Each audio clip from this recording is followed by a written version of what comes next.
النازعات نام پہلے ہی لفظ والنازعات سے ماخوذ ہے۔ زمانہ نزول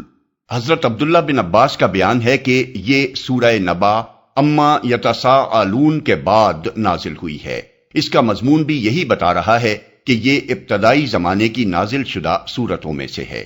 موضوع اور مضمون اس کا موضوع قیامت اور زندگی بعد موت کا اس بات ہے، اور ساتھ ساتھ اس بات پر تنبیہ بھی کہ خدا کے رسول کو جھٹلانے کا انجام کیا ہوتا ہے۔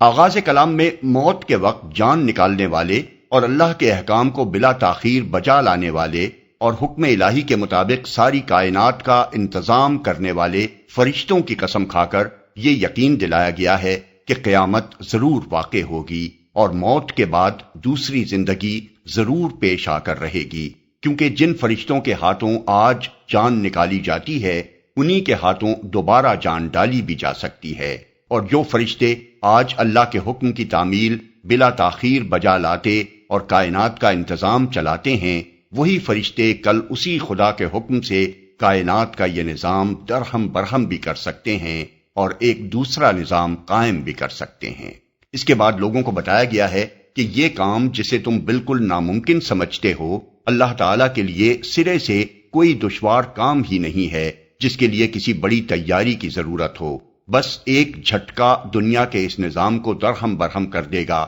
اور ایک دوسرا جھٹکا اس کے لیے بالکل کافی ہوگا کہ دوسری دنیا میں یکا یک تم اپنے آپ کو زندہ موجود پاؤ۔ اس وقت وہی لوگ جو اس کا انکار کر رہے تھے خوف سے کانپ رہے ہوں گے، اور سہمی ہوئی نگاہوں سے وہ سب کچھ ہوتے دیکھ رہے ہوں گے جس کو وہ اپنے نزدیک ناممکن سمجھتے تھے۔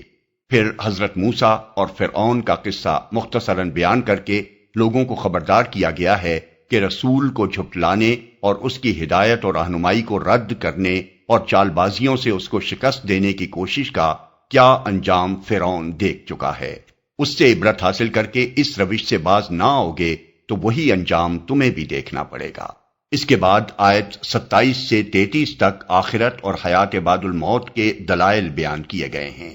اس سلسلے میں پہلے منکرین سے پوچھا گیا ہے کہ تمہیں دوبارہ پیدا کر دینا زیادہ سخت کام ہے یا اس عظیم کائنات کو پیدا کرنا جو عالم بالا میں اپنے بے حد و حساب ستاروں اور سیاروں کے ساتھ پھیلی ہوئی ہے۔ جس خدا کے لیے یہ کام مشکل نہ تھا اس کے لیے تمہاری بار دیگر تخلیق آخر کیوں مشکل ہوگی؟ صرف ایک فقرے میں امکان آخرت کی یہ مسکت دلیل پیش کرنے کے بعد زمین اور اس سر و سامان کی طرف توجہ دلائی گئی ہے جو زمین میں انسان اور حیوان کی زیست کے لیے فراہم کیا گیا ہے، اور جس کی ہر چیز اس بات کی شہادت دے رہی ہے کہ وہ بڑی حکمت کے ساتھ کسی نہ کسی مقصد کو پورا کرنے کے لیے بنائی گئی ہے۔ یہ اشارہ کر کے اس سوال کو انسان کی عقل پر چھوڑ دیا گیا ہے کہ وہ خود اپنی جگہ سوچ کر رائے قائم کرے کہ آیا اس حکیمانہ نظام میں انسان جیسی مخلوقات کو اختیارات اور ذمہ داریاں سونپ کر اس کا محاسبہ کرنا زیادہ مقتضائے حکمت نظر آتا ہے، یا یہ کہ وہ زمین میں ہر طرح کے کام کر کے مر جائے اور خاک میں مل کر ہمیشہ کے لیے فنا ہو جائے اور کبھی اس سے حساب نہ لیا جائے کہ ان اختیارات کو اس نے کیسے استعمال کیا اور ان ذمہ داریوں کو کس طرح ادا کیا۔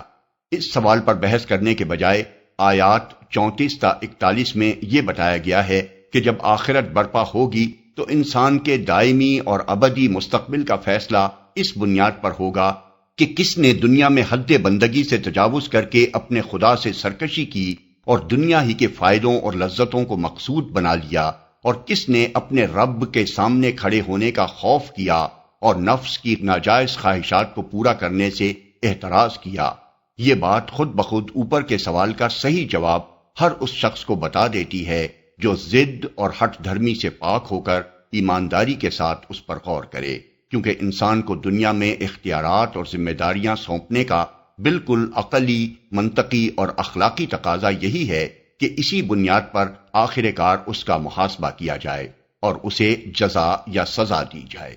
آخر میں کفار مکہ کے اس سوال کا جواب دیا گیا ہے کہ وہ قیامت آئے گی کب؟ یہ سوال وہ رسول اللہ صلی اللہ علیہ وسلم سے بار بار کرتے تھے۔ جواب میں فرمایا گیا ہے کہ اس کے وقت کا علم اللہ کے سوا کسی کو نہیں ہے۔ رسول کا کام صرف خبردار کر دینا ہے کہ وہ وقت آئے گا ضرور۔ اب جس کا جی چاہے اس کے آنے کا خوف کر کے اپنا رویہ درست کر لے اور جس کا جی چاہے بے خوف ہو کر شتر بے مہار کی طرح چلتا رہے۔ جب وہ وقت آ جائے گا تو وہی لوگ جو اس دنیا کی زندگی پر مرے مٹتے تھے اور اسی کو سب کچھ سمجھتے تھے، یہ محسوس کریں گے کہ دنیا میں وہ صرف گھڑی بھر ٹھہرے تھے۔ اس وقت انہیں معلوم ہوگا کہ اس چند روزہ زندگی کی خاطر انہوں نے کس طرح ہمیشہ کے لیے اپنا مستقبل برباد کر لیا۔